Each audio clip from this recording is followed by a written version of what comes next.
Amidst a high-profile celebrity breakup, Hyuna and Dawn's relationship ended, and in the aftermath, Dawn released a solo single called Dear My Light, which we are reacting to today.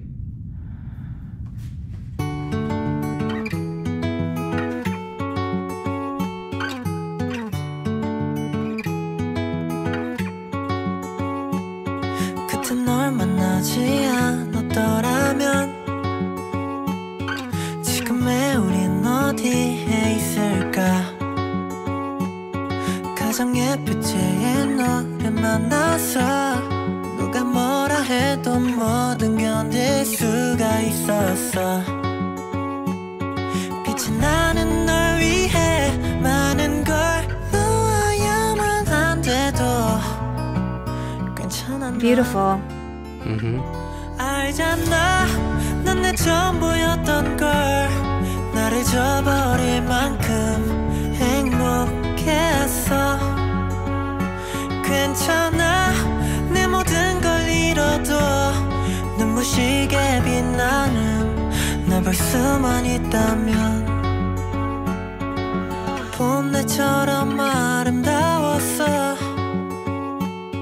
너와 나는 한 폭의 그림처럼 돌이킬 수 없는 시간 새겨진 한 장면 속에 그림자조차 눈부셨으니까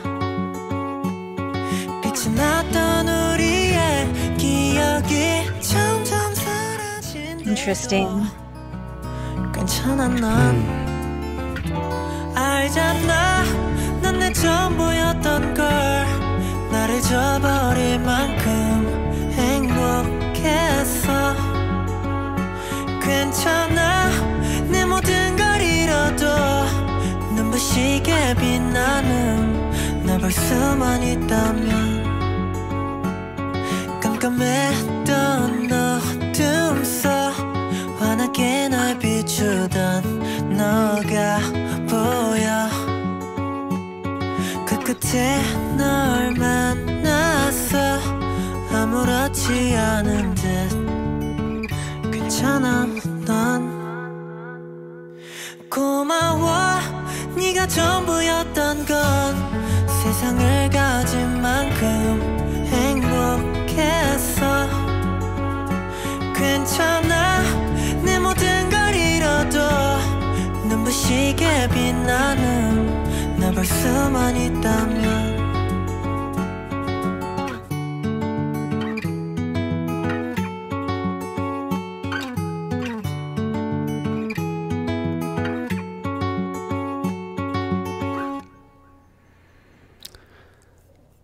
All right. So Donna, first of all, I have right away just a lot to say about this song. First of all, I mean, from a musical standpoint, I mean, I was in a Beatles tribute band, and part of I was one of the guitarists, and part of my work as a Beatles tribute musician was to learn the various different guitar styles that the Beatles performed, and one of them was like this thing called oh God, I forgot the name of it, but it's a finger picking style that was used in Dear Prudence and a couple other songs that John Lennon learned when he was in India from, I believe, Donovan. And when I heard that song for the first time, I immediately noticed that finger picking style. And you know, a lot of people have noticed my guitar behind me, and I guess I could demonstrate it, but I'm not sure that's a good thing to do for this video for now. But I was really moved by this song. It has like such a strong, melancholy, emotional aspect to it that I feel what he is trying to communicate. It just jumped out at me as like such a powerfully emotive song. And and I had followed Hyuna and Dawn's relationship online just as a fan, and I'd watched some of their vlogs and their candid videos of them goofing around and just sort of getting a feel for the relationship. Plus, as a person who just generally follows K-pop, I couldn't help but be aware of the fact that their relationship was so unique in that I find the lives that K-pop idols live fascinating, and the fact that they are supposedly forbidden to have relationships, and whether they do or don't, the companies don't want us fans to know about it, and they have very strict rules that they are supposedly following. At least to us viewers, or fans, we are not privy to what's going on and with their private lives, and they keep that shrouded so that they can create an illusion of I guess a fantasy for fans. Yeah, they need to be available. Exactly. And when it became public that they were in a relationship, it was so obvious, and everybody knows that this was such a groundbreaking thing for them to choose to do. And they left, and I think they had backlash from their companies, and as a result ended up independent, and then as a result found their way to P Nation with Psy, and he supported them. And they, in the face of all the breaking of rules and perhaps maybe the risks they took to their careers to go for what they believed in and do what they wanted to do, they still came out and delivered mega hit songs. I mean, La Vida Loca. Oh. Yeah, I mean, they intentionally went public with their relationship. They could have kept it secret. Right. And so that in itself, they intentionally broke the rules, which I think is saying something. And they made a lot of sacrifices by doing that. I mean, Dawn was a member of Pentagon. 나는 뭐랄까, 아주 오래전부터 너를, and he was basically kicked out of not only the group but the label for that, and so that's pretty major decision. Huge. I mean, when you have so much to lose, and then to risk that for, I guess, what at least on the surface to us looks like this may be another narrative, but I mean, what looks like they sacrificed it for their love for one another just felt like so inspiring. Like, okay, these people are mavericks. They are going to do what they want to do, and they're going to do it, and they are still going to deliver hits and be successful in this industry and as idols. And then to hear about their breakup was, I don't know if it's shocking, but it was definitely like made you think like, okay, that's sort of a shame. But then that was, I sort of like, I guess, compartmentalized it and filed it away until this song came out. And then I thought, okay, Dawn is not going to shy away from continuing to be transparent. And I mean, honestly, I feel like he poured his heart and soul out into this song, and it's intense. I mean, I would love to hear your thoughts, Donna, about what you just saw. Yeah, I mean, first off, it was very unexpected because, he's joined a new label with this new kind of producing unit called Groovy Room, and he's now with At Area, which is a hip hop label. So when I saw that he was releasing a song, I was thinking, oh, this is going to be like hardcore hip hop or something like that. And, from the very beginning of the song, it's totally not that. I mean, it's completely vocal song. It's there's no dancing. It's completely acoustic guitar too, which is unusual even just for a regular K-pop song.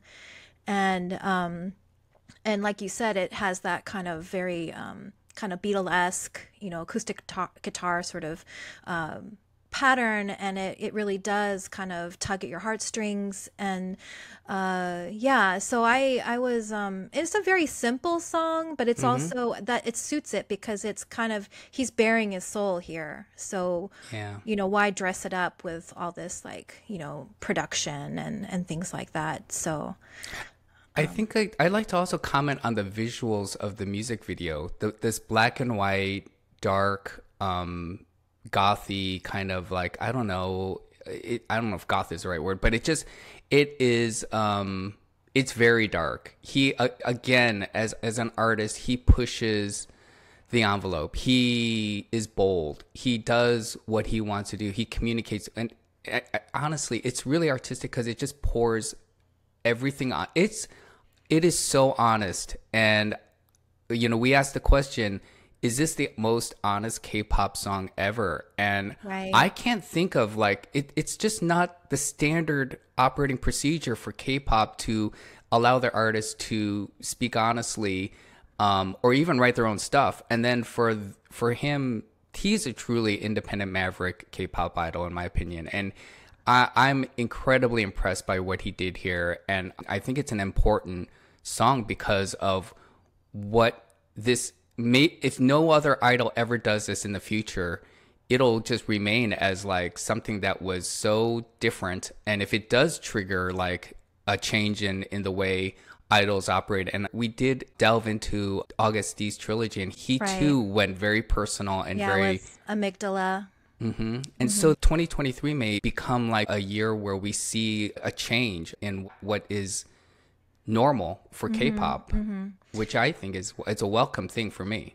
Yeah, I mean, I think there are instances. I can think of a few other, like definitely Suga's Amygdala, but also there's a song on RM's Indigo that's, the song is just, the beginning line is, I'm effing lonely. But it's a more upbeat general song, but it is very frank and open about like their emotional kind of interior life. And so, that kind of reminds me of that. But the production of it is not as like bare and just as stark as this one, like very bleak.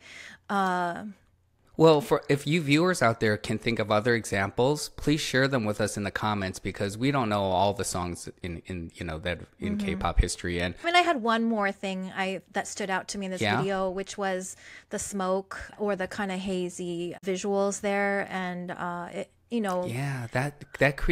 evokes so much mood, and I don't know. I mean, I feel like the visuals of this video were so well done. I mean, it was so tasteful, and yet I feel like they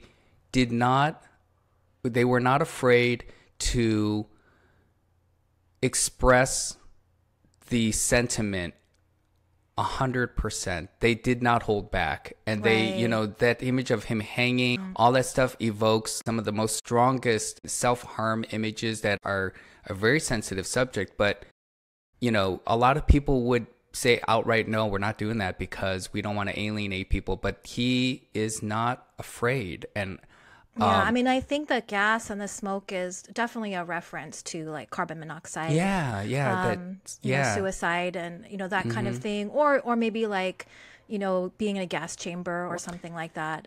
Being in that much pain and grief over something that you don't want to live anymore. I mean, that's a sentiment that is not what we would normally think of as a K-pop sentiment. So to me, this is going as far out to the edge as I know. I mean, he reminded me of how I have felt in my most painful moments of breakups or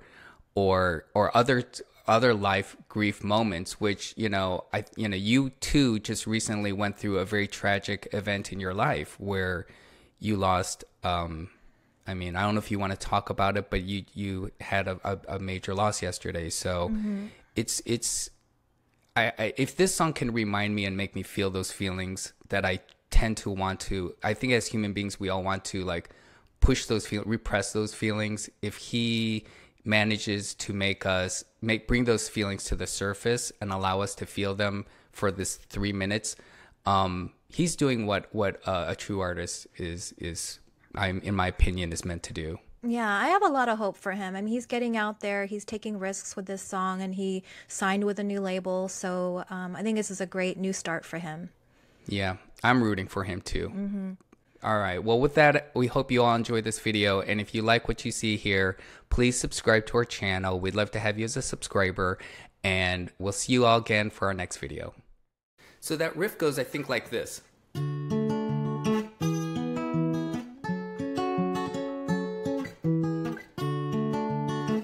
Something like that. And the Beatles had something that sounded like this.